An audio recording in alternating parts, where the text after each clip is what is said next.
Avez-vous déjà eu la sensation de ne pas être assez? Je sais pas si ça passe pour en anglais, to like never be good enough. Yeah. Ce sentiment-là, quand tu sais que quand t'as l'impression de que peu importe ce que tu fais, tu seras jamais à la hauteur des attentes qu'on t'impose. Que ça soit au niveau monétaire, au niveau familial, sur les responsabilités qu'on te donne, que ce soit à l'école, que ce soit dans tes relations sociales, tes relations sociales au travail, que ce soit tes relations sociales avec ta famille, à l'extérieur, avec ta copine si t'en as une. Est-ce que, est-ce que vous avez déjà eu cette impression-là? Parce que moi, je vais pas me mentir, euh, je vis présentement cette période-là, si je peux dire ça comme ça, où je me remets en question. Actually, je pense que, non, je me remets en question comme assez souvent, mais présentement, c'est vraiment une des premières fois où vraiment j'ai réfléchi un peu plus à cette remise en question en soi. Le fait de ne pas se sentir assez pour ce qu'on apporte, j'ai toujours l'impression de, de manquer quelque chose. Et j'ai toujours l'impression que les attentes qu'on me met sur les épaules, j'arrive jamais à atteindre les objectifs qu'on me donne. J'ai toujours l'impression de ne pas, j'ai toujours l'impression que les gens sont déçus de moi, peu importe ce que je fais, peu importe ce que je fais, que on me demande juste un simple service et tout. Peu importe le service qu'on peut me demander, j'ai toujours l'impression de ne pas être à la hauteur, de ne pas, de ne pas, de ne pas être au top. J'ai de la difficulté à avoir confiance en moi dans certaines situations. J'ai toujours l'impression que les gens mettent juste trop de charge sur mes épaules. J'ai vraiment cette impression-là au fur et à mesure que le temps passe, que le temps avance. Et pourtant, je n'ai pas à me plaindre. Je n'ai pas à me plaindre en soi. Le nombre de fois qu'on m'a répété que you're doing good, tu vas bien, t'as ta chaîne YouTube, tu vas à l'école, tu t'entraînes et tout.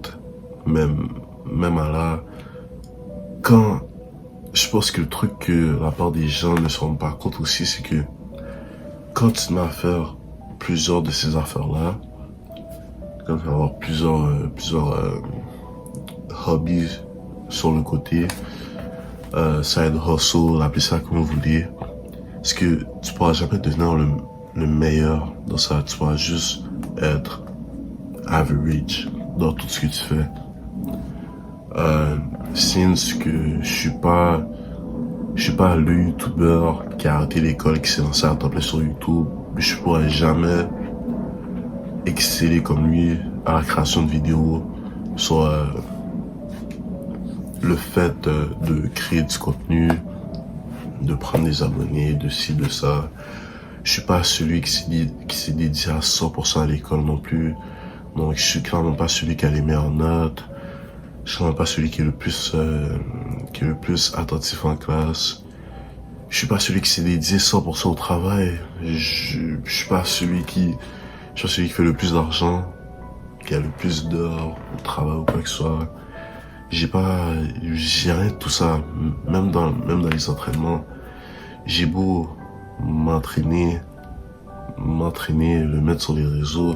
Vous voyez que ce que je mets sur les réseaux, mais dites-vous que derrière, il y a je sais pas combien de personnes qui s'entraînent beaucoup plus dur que moi.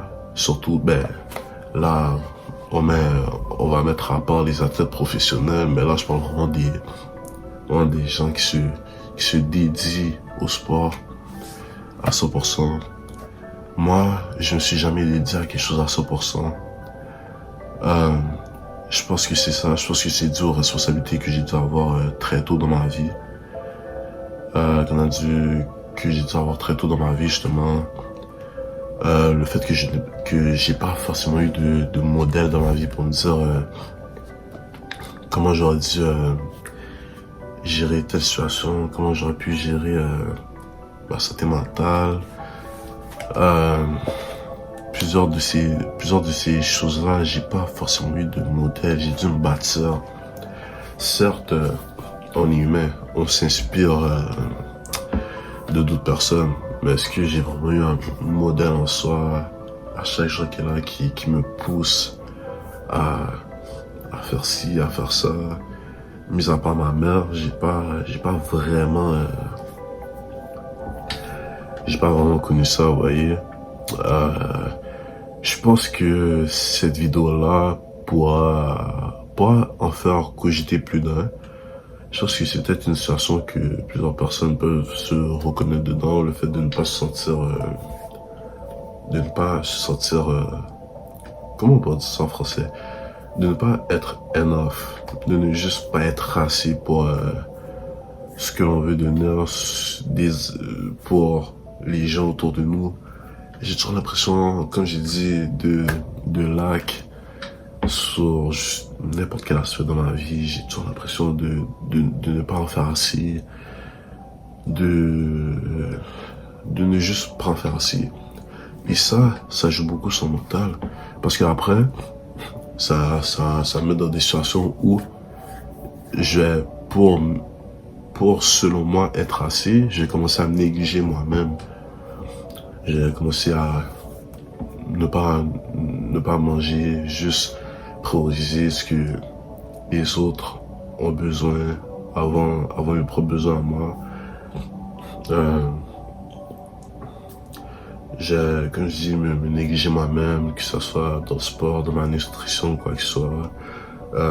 Comme j'ai dit, vous voyez que les belles façades de ce que je veux vous montrer, parce que of course, c'est les réseaux sociaux. Pourquoi je voudrais montrer mes mauvais côtés? Mais derrière les entraînements que je fais, mon alimentation n'est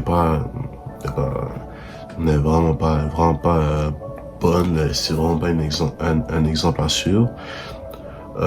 Il y en a plusieurs qui me demandent, pour quand les prochaines vidéos de cuisine, pour quand ci, pour quand ça. Ce que les gens comprennent pas, c'est que j'ai perdu un peu la passion de la cuisine dû à mes obligations scolaires, familiales, à mes responsabilités aussi. J'ai vraiment perdu cette passion-là. Je n'ai plus le temps de faire à manger. Je vais pas vous mentir. Depuis la fin de l'année 2023, début 2024, si j'ai cuisiné, je me suis peut-être fait des pâtes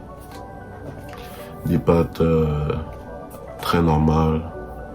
J'ai plus d'inspiration, soit de recettes. Bon, vous allez me dire qu'il y a TikTok, Instagram pour trouver des inspirations, mais j'ai plus la force de me lever et me dire, laisse-moi aller au supermarché, m'acheter ici, m'acheter ça pour ma prochaine recette TikTok ou whatever. J'ai plus cette inspiration-là. J'ai voulu recommencer YouTube. And don't get me wrong, j'adore faire YouTube, mais ça prend du temps aussi.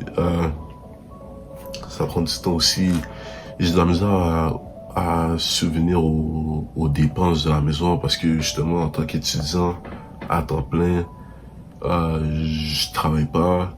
Cet été, j'ai dû enchaîner un stage où j'allais travailler, j'étais pas payé. J'ai dû enchaîner avec des cours d'été aussi. Je veux dire, le lundi et le mercredi, je faisais de 9h du matin. Techniquement, mon stage commençait à 9h du matin, mais je devais me réveiller plus tôt. Parce que ma mère me déposait au métro pour que j'y aille. Pardon, je suis un peu malade, mon nez est bouché. Donc, le travail commençait à 9h du matin jusqu'à 5h. Ensuite, je devais aller à l'école directement, faire de 6 à 10 heures à l'école. pour les cours d'été. Et je sais que en soi, je suis quelqu'un quand même qui prône la masculinité, le fait de toujours se dépasser au lieu, mais après une longue journée comme ça, c'est pas facile pour moi de juste mettre la caméra et de me filmer en train de parler sur n'importe quel sujet, que ce soit un vlog, que ce soit whatever. Surtout, dites-vous que je filme seulement avec mon téléphone. Je pense que je vais répéter, je sais pas combien de fois dans mes vidéos. Je filme seulement avec mon téléphone. J'ai pas d'argent pour... je n'ai pas encore d'argent, pardon, pour m'acheter une caméra qui m'aiderait beaucoup à faire YouTube sur le côté de manière beaucoup plus efficace. Mon téléphone commence à se faire vieux dû c'est un iPhone 12, mais dû à l'espace de stockage que j'ai qui me fait toujours défaut. C'est un peu compliqué pour moi de... Oui, c'est toujours compliqué pour moi de comme enchaîner, on va dire, ma vie sociale des réseaux sociaux où je vais enregistrer des vidéos, enregistrer ci, enregistrer ça, et vraiment le fait de faire des vidéos longues. Là, présentement, la vidéo, elle fait déjà 9 minutes, là, qu'est-ce que je vois sur la barre, là. 9 minutes, je sais pas quand est-ce qu'il va me lâcher pour dire que soit juste stockage est faible, pas assez, whatever. Vous avez compris. Je fais cette vidéo-là, je sais que la vidéo a été un peu brouillon, les sujets sont pas très bien accordés, mais parfois, je pense que le fait de ne pas faire de montage, de ne pas me casser la tête avec ça, je pense que c'est vraiment le genre de vidéo qui m'apaise le plus, qui me permet de vraiment me libérer. C'est pour ça aussi que le fait de faire des vlogs aussi, ça m'a aidé. Mais ouais. Je sais pas ça, je sais pas cette vidéo pour que vous preniez pitié pour moi, pour que vous ayez pitié pour moi. Non, honnêtement, je m'en fous pour de vrai, que vous ayez pitié ou non. C'est la dernière chose qui me regarde. Mais je pense que mes états d'âme pourraient aider peut-être plusieurs personnes. Ben, peut-être pas aider, mais pourrait mettre un mot à ce que certaines personnes vivent. Chaque personne vit des moments différents dans la vie. On vit toute une vie différente, mais je pense que si je peux être la personne qui peut vous permettre de mettre des mots à ce que vous pensez, moi, ça me fait plaisir, vous voyez. Mais en soi, cette vidéo-là, je fais vraiment parce que j'avais besoin d'extérioriser ce que j'avais dans la tête, surtout dû aux derniers jours, durant mon séjour à l'hôpital, qui va être le sujet peut-être d'une prochaine vidéo, je sais pas si elle va sortir, mais bref. Mais ouais, si cette vidéo-là peut vous permettre d'extérioriser ce que vous avez dans la tête, faites-le moi savoir, I guess. Personnellement, moi je suis du genre à croire que les mauvais temps, les hard times comme ils disent, forgent votre futur,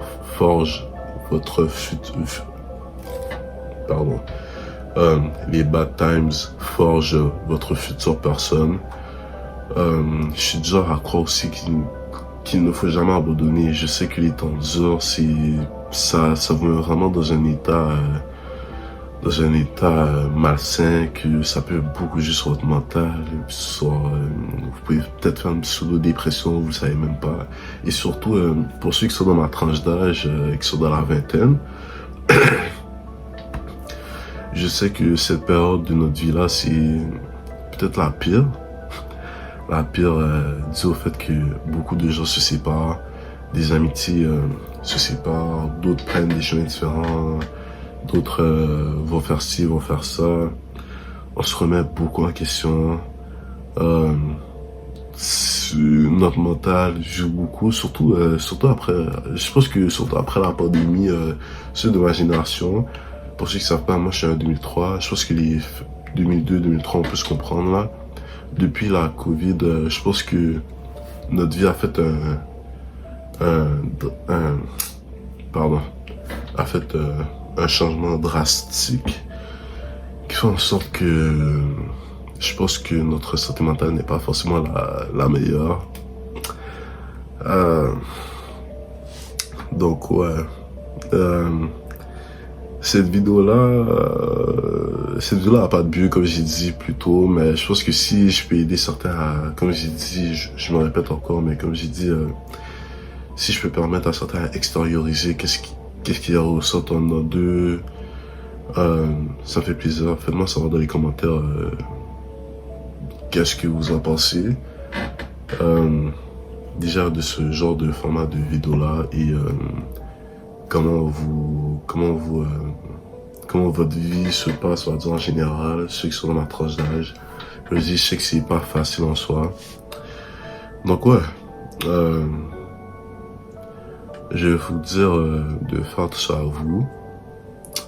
Prenez soin de vous. Et on se retrouve à la prochaine, pour une prochaine vidéo, guys. Ciao.